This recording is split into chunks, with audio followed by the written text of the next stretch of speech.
¿Se ha puesto a pensar ustedes cuánto nos cuesta Dina Boluarte? ¿Cuánta plata ha hecho Dina Boluarte con dinero del Estado desde que llegó a la política? Más o menos. ¿Tienen ustedes alguna idea? Acá hemos hecho un poco los números y la verdad es que le ha resultado el negocio de su vida. Desde que la aceptaron en la plancha presidencial de Perú Libre hasta hoy, ha amasado una pequeña fortuna. Nuestro compañero, Luis Alberto Gutiérrez, ha hecho la matemática y nos va a contar cuánta plata está haciendo Dina Boluarte mientras los peruanos agonizan, pujan para llegar a fin de mes y ella dice que la economía está mejor que nunca. Por supuesto, pero habla de su economía. Esa es la única que está floreciendo. Adelante. 375.000 soles como presidenta, 540.000 soles como ministra, 15.000 como vicepresidenta y 240.000 más de una demanda a la RENIEC. 1.170.000 soles. Esta es la suma de dinero que hasta el día de hoy nos cuesta Dina Boluarte a todos los peruanos. ¡Obra sí! ¡Coimas no! ¡Obra sí!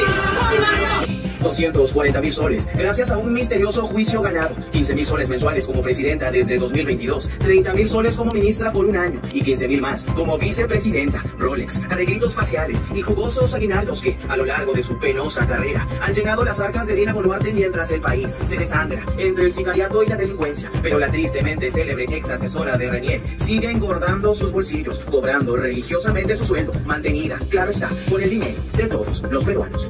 El Perú de estos años se ha convertido en una república que atrae a mucha gente que lo único que quiere es enriquecer su vida, mejorar socialmente a través de la política. Siempre, siempre con las manos limpias. Boluarte empezó siendo asesora de alta dirección de RENIEC con un sueldo promedio de 4.000 soles. Sin embargo, en 2018 olió la fama cuando postuló sin éxito a la alcaldía de su tío. Como el plan no dio resultado, 3 años después se le presentó la Virgen cuando agarró la vicepresidencia de la República de la mano de sus guayquis, Cerrón y Castillo. Su primer gran sueldo, 15.000 solcitos. Sin embargo, según versiones, parece que el hambre de dinero le llegó muchísimo antes. No, la bonanza económica de ella empieza en la campaña presidencial de la Diversidad. No olvidemos que ella tenía una serie de cuentas bancarias que se están investigando en la actualidad y por otro lado era sindicada como la cajera de la Diversidad. En 2021 fue nombrada ministra de Desarrollo e Inclusión Social con una jugosa remuneración de 30.000 soles mensuales. ¿Y por un juego peruano mejor alimentado? Sí, puro. En el cargo estuvo 1 año y 4 meses y por lo que se le recuerda, aparte de haber tenido una malísima gestión, es por una denuncia de conflicto de intereses y en este puesto, echando pluma, le pagamos un exorbitante monto de 540.000 soles, una millonada pagada y regalada a una funcionaria pública por no hacer absolutamente nada. A quien ejerce la presidencia de la República y a sus ministros y buscar además soluciones, porque la gente ya está harta. Pero nada detenía a Boluarte, que seguía y sigue amarrada a sus 14 sueldos al año. Ya como presidenta, percibe mensualmente 15.000 soles. Esto desde el 7 de diciembre de 2022, que asumió el cargo. Quiere decir que hasta hoy viene llevándose 375.000 soles. Sin embargo, las cuentas no le cuadraron cuando el Contralor detectó que había triplicado mágicamente el patrimonio de su fortuna. Boluarte pasó de declarar 160 millones de soles anuales a 593 millones en solo 2 años, de 2021 a 2023, mientras el crecimiento económico promedio peruano se estancaba y permanecía en rojo. A Dina Ercilia le iniciaban una investigación por presunto enriquecimiento ilícito y desbalance patrimonial.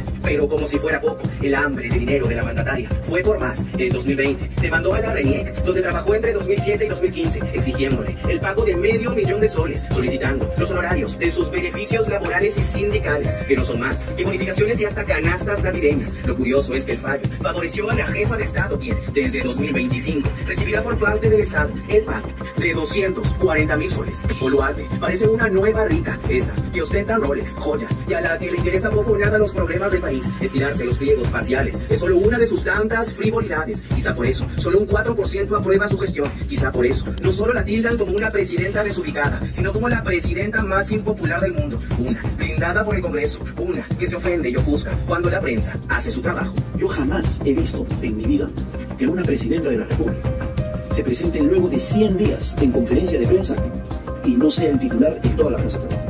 Casi 1,5 millones de soles, entre sumas y restas, es lo que nos ha costado a todos los peruanos Dina Boluarte desde que hizo su entrada a la política nacional. Un precio carísimo, el que hemos tenido que pagar por tener a una presidenta que, entre paros indefinidos, muertes e inseguridad ciudadana, parece vivir en una realidad alterna. Y no se alarmen, tranquilos, que todavía le falta cobrar 18 sueldos más. Bien, y ya se encuentra aquí con nosotros en nuestros estudios Juan Sheput, a quien acabamos de ver en el reportaje. ¿Cómo está, Juan? Bienvenido al programa de Tonta. La verdad es que en el Ejecutivo han acusado recibo de las críticas de este programa porque parece que se está retornando a la idea que en los años 80 era bastante enraizada en los medios de comunicación, de que se puede criticar todo menos a la figura presidencial. Tengo la sensación de que muchos programas, medios de comunicación, han regresado a esta idea de la intocabilidad del presidente. Y me parece preocupante porque lo que hemos conseguido con eso, con ese excesivo respeto y excesiva reverencia, es una señora que sale a guapear a la prensa después de haber estado callada más de 100 días, lo cual es una falta de respeto no con los periodistas, sino con sus votantes y con el pueblo. Yo lo que creo es que hay una campaña de parte de los funcionarios, empezando por el señor Gustavo Adriancén, para evitar que tomen a la presidencia, pues la estabilidad de él depende de ella. Y él cree que lanzando ese mensaje a la ciudadanía él va a conservar su puesto. Inclusive argumentan de que en pro de la estabilidad del país, para que haya mayor tranquilidad, para que continúe creciendo la economía, es fundamental de que no quitemos las aguas en relación a la presidencia. Y es todo lo contrario. El Perú en estos momentos está en una situación inestable. Si hay un crecimiento económico es porque nos estamos comparando contra un año como el pasado y que simplemente el crecimiento fue deplorable. Claro, pero no se puede uno consolar con las cifras macroeconómicas cuando en el mercado a las amas de casa no les alcanza. Es una estadística que al final engaña a la gente. Y por otro lado, no querer o no permitir que la prensa la critique es un signo de intolerancia bárbaro. Aún más cuando en estos momentos la presidenta parece que se ha acostumbrado a que no haya crítica del Congreso. Y como no existe crítica del Congreso ni de los opositores, mira, yo nunca he visto de que los candidatos presidenciales, lo que deberían estar convirtiéndose en el alter ego de la presidenta para postular el 2026, se conviertan también en los que más la aplauden. Y, por ejemplo, César Acuña, la misma Keiko Fujimori con los fujimoristas que no quieren cambios de ministros, Rafael López Aliaga, cualquiera. No existe en estos momentos una alternativa para el país. Todos se han vuelto sus fans. Todos se han vuelto sus fans. Todos en estos momentos, por no sé qué razón, simplemente no critican. ¿Será? Yo lo que creo es que en el caso de Acuña y de Rafael López Aliaga, como cometieron el error de bajar de liga y meterse de gobernador regional y de alcalde, no les conviene renunciar para convertirse en firmes opositores, no, porque simplemente incumplirían su promesa de quedarse hasta el final, entonces apostaron hasta el 2026. Y en el caso de Keiko es un error político gravísimo. ¿Se han puesto a pensar ustedes cuánto nos cuesta Dina Boluarte? ¿Cuánta plata ha hecho Dina Boluarte con dinero del Estado desde que llegó a la política, más o menos? ¿Tienen ustedes alguna idea? Acá hemos hecho un poco los números y la verdad es que le ha resultado el negocio de su vida. Desde que la aceptaron en la plancha presidencial de Perú Libre hasta hoy, ha amasado una pequeña fortuna. Nuestro compañero, José Alberto Gutiérrez, ha hecho la matemática y nos va a contar cuánta plata está haciendo Dina Boluarte mientras los peruanos agonizan, pujan para llegar a fin de mes y ella dice que la economía está mejor que nunca. Por supuesto, pero habla de su economía. Esa es la única que está floreciendo. Adelante. 375.000 soles como presidenta, 540.000 soles como ministra, 15.000 como vicepresidenta y 240.000 más de una demanda a la RENIEC. 1.170.000 soles. Esta es la suma de dinero que hasta el día de hoy nos cuesta Dina Boluarte a todos los peruanos. Sean presidente, lo matan. Son mejor, son el presidente. Ahora sí, Coimas no. Ahora sí, Coimas no. 240.000 soles, gracias a un misterioso juicio ganado, 15.000 soles mensuales como presidenta desde 2022, 30.000 soles como ministra por un año y 15.000 más como vicepresidenta, Rolex, arreglitos faciales y jugosos aguinaldos que, a lo largo de su penosa carrera, han llenado las arcas de Dina Boluarte mientras el país se desangra entre el sicariato y la delincuencia. Pero la tristemente célebre ex asesora de RENIEC sigue engordando sus bolsillos, cobrando religiosamente su sueldo, mantenida, claro está, con el dinero de todos los peruanos.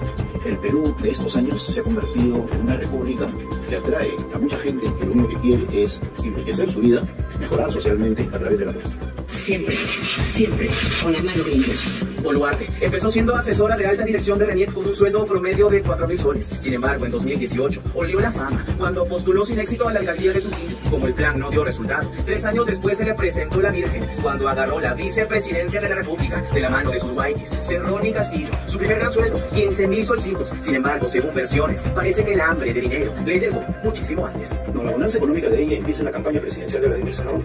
No olvidemos que ella tenía una serie de cuentas bancarias que se están investigando en la actualidad y por otro lado era sindicada como la cajera de Vladimir Cerrón. En 2021 fue nombrada ministra del Desarrollo e Inclusión Social con una jugosa remuneración de 30.000 soles mensuales. ¿Y por un producto mejor alimentado? Sí, puro. En el cargo estuvo 1 año y 4 meses y por lo que se le recuerda, aparte de haber tenido una malísima gestión, es por una denuncia de conflicto de intereses. Y en este puesto, echando pluma, le pagamos un exorbitante monto de 540.000 soles, una millonada pagada y regalada a una funcionaria pública por no hacer absolutamente nada. quien ejerce la presidencia de la República y a sus ministros, y buscar además soluciones, porque la gente ya está harta. Pero nada detenía a Boluarte, que seguía y sigue, amarrada a sus 14 sueldos al año, ya como presidenta. Percibe mensualmente 15.000 soles. Esto, desde el 7 de diciembre de 2022, que asumió el cargo. Quiere decir que hasta hoy viene llevándose 375.000 soles. Sin embargo, las cuentas no le cuadraron. Cuando Contralor detectó que había triplicado mágicamente el patrimonio de su fortuna, Boluarte pasó de declarar 160 millones de soles anuales a 593 millones en solo 2 años, de 2021 a 2023, mientras el crecimiento económico promedio peruano se estancaba y permanecía en rojo. A Dina Ercilia le iniciaban una investigación por presunto enriquecimiento ilícito y desbalance patrimonial. Pero como si fuera poco, el hambre de dinero de la mandataria fue por más. En 2020 demandó a la RENIEC, donde trabajó entre 2007 y 2015, exigiéndole el pago de $500,000 de soles, solicitando los honorarios de sus beneficios laborales y sindicales, que no son más que bonificaciones y hasta canastas navideñas. Lo curioso es que el fallo favoreció a la jefa de Estado, quien desde 2025 recibirá por parte del Estado el pago de 240.000 soles. Boluarte parece una nueva rica, esas que ostentan Rolex, joyas, y a la que le interesa poco o nada los problemas del país. Estirarse los pliegos faciales es solo una de sus tantas frivolidades. Quizá por eso solo un 4% aprueba su gestión. Quizá por eso no solo la tildan como una presidenta desubicada, sino como la presidenta más impopular del mundo. Una blindada por el Congreso, una que se ofende y ofusca cuando la prensa hace su trabajo. Yo jamás he visto en mi vida que una presidenta de la República se presente luego de 100 días en conferencia de prensa y no sea el titular en toda la prensa peruana. Casi $1,5 millones de soles, entre sumas y restas, es lo que nos ha costado a todos los peruanos Dina Boluarte desde que hizo su entrada a la política nacional. Un precio carísimo, el que hemos tenido que pagar por tener a una presidenta que, entre paros indefinidos, muertes e inseguridad ciudadana, parece vivir en una realidad alterna. Y no se alarmen, tranquilos, que todavía le falta cobrar 18 sueldos más. Bien, y ya se encuentra aquí con nosotros en nuestros estudios Juan Sheput, a quien acabamos de ver en el reportaje. ¿Cómo está, Juan? Bienvenido al programa. Un placer.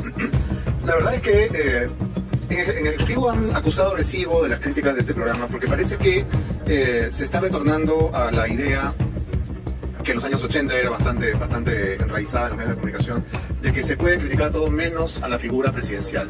Tengo la sensación de que muchos programas, medios de comunicación, han regresado a esta idea de la intocabilidad del presidente. Y me parece preocupante porque lo que hemos conseguido con eso, con ese excesivo respeto y excesiva reverencia, es una señora que sale a guapear a la prensa después de haber estado callada más de 100 días, lo cual es una falta de respeto no con los periodistas, sino con sus votantes y con el pueblo. Yo lo que creo es que hay una campaña de parte de los funcionarios, empezando por el señor Gustavo Adriancén, para evitar que toquen a la presidencia, pues la estabilidad de él depende de ella. Y él cree que lanzando ese mensaje a la ciudadanía él va a conservar su puesto. Inclusive argumentan de que en pro de la estabilidad del país, para que haya mayor tranquilidad, para que continúe creciendo la economía, es fundamental de que no quitemos las aguas en relación a la presidencia. Y es todo lo contrario. El Perú en estos momentos está en una situación inestable. Si hay un crecimiento económico es porque nos estamos comparando contra un año como el pasado, y que simplemente el crecimiento fue deplorable. Claro, pero no se puede uno consolar con las cifras macroeconómicas cuando en el mercado a las amas de casa no les alcanza. Es una estadística que al final engaña a la gente. Y por otro lado, no querer o no permitir que la prensa la critique es un signo de intolerancia bárbara. Aún más cuando en esos momentos la presidenta parece que se ha acostumbrado a que no haya crítica del Congreso. Y como no existe crítica del Congreso ni de los opositores, mira, yo nunca he visto de que los candidatos presidenciales, los que deberían estar convirtiéndose en el alter ego de la presidenta para postular el 2026, se conviertan también en los que más la aplauden. Y, por ejemplo, César Acuña, la misma Keiko Fujimori con los fujimoristas que no quieren cambios de ministros, Rafael López Aliaga, cualquiera. No existe en estos momentos una alternativa para el país. Todos se han vuelto sus fans. Todos se han vuelto sus fans. Todos en estos momentos, por no sé qué razón, simplemente no critican. ¿Será? Yo lo que creo es que en el caso de Acuña y de Rafael López Aliaga, como cometieron el error de bajar de liga y meterse de gobernador regional y de alcalde, no les conviene renunciar para convertirse en firmes opositores, no, porque simplemente incumplirían su promesa de quedarse hasta el final, entonces apostaron más al 2026. Y en el caso de Keiko es un error político gravísimo. ¿Se ha puesto a pensar ustedes cuánto nos cuesta Dina Boluarte? ¿Cuánta plata ha hecho Dina Boluarte con dinero del Estado desde que llegó a la política, más o menos? ¿Tienen ustedes alguna idea? Acá hemos hecho un poco los números y la verdad es que le ha resultado el negocio de su vida.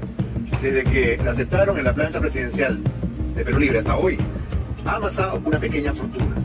Nuestro compañero, Luis Alberto Gutiérrez, ha hecho la matemática y nos va a contar cuánta plata está haciendo Dina Boluarte mientras los peruanos agonizan, pujan para llegar a fin de mes, y ella dice que la economía está mejor que nunca, por supuesto, pero habla de su economía, esa es la única que está floreciendo.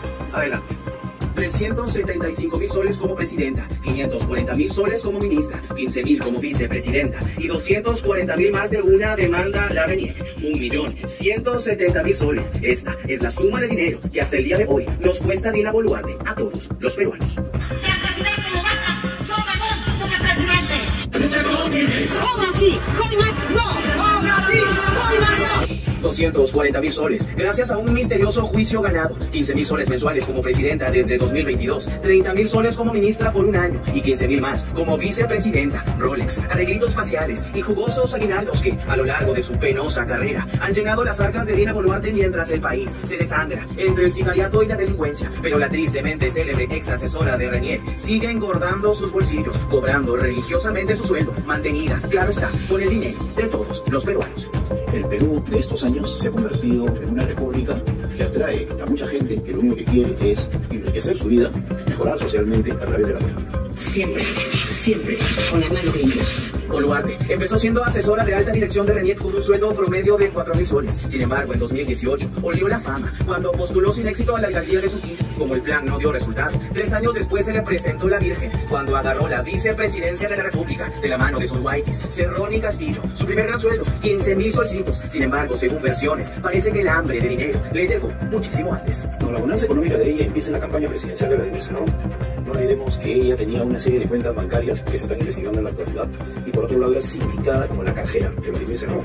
En 2021 fue nombrada ministra de Desarrollo e Inclusión Social con una jugosa remuneración de 30.000 soles mensuales. Y por un perro peruano mejor alimentado, sí, puro. En el cargo estuvo 1 año y 4 meses y por lo que se le recuerda, aparte de haber tenido una malísima gestión, es por una denuncia de conflicto de intereses. Y en este puesto, echando pluma, le pagamos un exorbitante monto de 540.000 soles, una millonada pagada y regalada a una funcionaria pública por no hacer absolutamente nada. A quien ejerce la presidencia de la República y a sus ministros, y buscar además soluciones, porque la gente ya está harta. Pero nada detenía a Boluarte, que seguía y sigue, amarrada a sus 14 sueldos al año. Ya como presidenta, percibe mensualmente 15.000 soles. Esto desde el 7 de diciembre de 2022, que asumió el cargo. Quiere decir que hasta hoy viene llevándose 375.000 soles. Sin embargo, las cuentas no le cuadraron cuando Contralor detectó que había triplicado mágicamente el patrimonio de su fortuna. Boluarte pasó de declarar 160 millones de soles anuales a 593 millones en solo 2 años, de 2021 a 2023, mientras el crecimiento económico promedio peruano se estancaba y permanecía en rojo. A Dina Ercilia le iniciaban una investigación por presunto enriquecimiento ilícito y desbalance patrimonial. Pero como si fuera poco, el hambre de dinero de la mandataria fue por más. En 2020 demandó a la Reniec, donde trabajó entre 2007 y 2015, exigiéndole el pago de $500.000 de soles, solicitando los honorarios de sus beneficios laborales y sindicales, que no son más que bonificaciones y hasta canastas navideñas. Lo curioso es que el fallo favoreció a la jefa de Estado, quien desde 2025 recibirá por parte del Estado el pago de 240.000 soles. Boluarte parece una nueva rica, esas que ostentan Rolex, joyas, y a la que le interesa poco o nada los problemas del país. Estirarse los pliegos faciales es solo una de sus tantas frivolidades. Quizá por eso solo un 4% aprueba su gestión. Quizá por eso no solo la tildan como una presidenta desubicada, sino como la presidenta más impopular del mundo. Una blindada por el Congreso, una que se ofende y ofusca cuando la prensa hace su trabajo. Yo jamás he visto en mi vida que una presidenta de la República se presente luego de 100 días en conferencia de prensa y no sea el titular en toda la prensa peruana. Casi $1,5 millones de soles, entre sumas y restas, es lo que nos ha costado a todos los peruanos Dina Boluarte desde que hizo su entrada a la política nacional. Un precio carísimo, el que hemos tenido que pagar por tener a una presidenta que, entre paros indefinidos, muertes e inseguridad ciudadana, parece vivir en una realidad alterna. Y no se alarmen, tranquilos, que todavía le falta cobrar 18 sueldos más. Bien, y ya se encuentra aquí con nosotros en nuestros estudios Juan Sheput, a quien acabamos de ver en el reportaje. ¿Cómo está, Juan? Bienvenido al programa. Un placer. La verdad es que en el Ejecutivo han acusado recibo de las críticas de este programa porque parece que se está retornando a la idea que en los años 80 era bastante enraizada en los medios de comunicación, de que se puede criticar todo menos a la figura presidencial. Tengo la sensación de que muchos programas, medios de comunicación, han regresado a esta idea de la intocabilidad del presidente. Y me parece preocupante porque lo que hemos conseguido con eso, con ese excesivo respeto y excesiva reverencia, es una señora que sale a guapear a la prensa después de haber estado callada más de 100 días, lo cual es una falta de respeto no para los periodistas, sino con sus votantes y con el pueblo. Yo lo que creo es que hay una campaña de parte de los funcionarios, empezando por el señor Gustavo Adriancén, para evitar que toquen a la presidencia, pues la estabilidad de él depende de ella. Y él cree que lanzando ese mensaje a la ciudadanía él va a conservar su puesto. Inclusive argumentan de que en pro de la estabilidad del país, para que haya mayor tranquilidad, para que continúe creciendo la economía, es fundamental de que no quitemos las aguas en relación a la presidencia, y es todo lo contrario. El Perú en estos momentos está en una situación inestable. Si hay un crecimiento económico es porque nos estamos comparando contra un año como el pasado y que simplemente el crecimiento fue deplorable. Claro, pero no se puede uno consolar con las cifras macroeconómicas cuando en el mercado a las amas de casa no les alcanza. Por eso te digo, es una estadística que al final engaña a la gente. Y por otro lado, no querer o no permitir que la prensa la critique es un signo de intolerancia bárbaro. Aún más cuando en estos momentos la presidenta parece que se ha acostumbrado a que no haya crítica del Congreso. Y como no existe crítica del Congreso ni de los opositores, mira, yo nunca he visto de que los candidatos presidenciales, lo que deberían estar convirtiéndose en el alter ego de la presidenta para postular el 2026, se conviertan también en los que más la aplauden. Y, por ejemplo, César Acuña, la misma Keiko Fujimori con los fujimoristas que no quieren cambios de ministros, Rafael López Aliaga, cualquiera. No existe en estos momentos una alternativa para el país. Todos se han vuelto sus fans. Todos se han vuelto sus fans. Todos en estos momentos, por no sé qué razón, simplemente no critican. A dudar, ¿será? Yo lo que creo es que en el caso de Acuña y de Rafael López Aliaga, como cometieron el error de bajar de liga y meterse de gobernador regional y de alcalde, no les conviene renunciar para convertirse en firmes opositores, no porque simplemente incumplirían su promesa de quedarse hasta el final, entonces apostaron hasta el 2026. Y en el caso de Keiko es un error político gravísimo.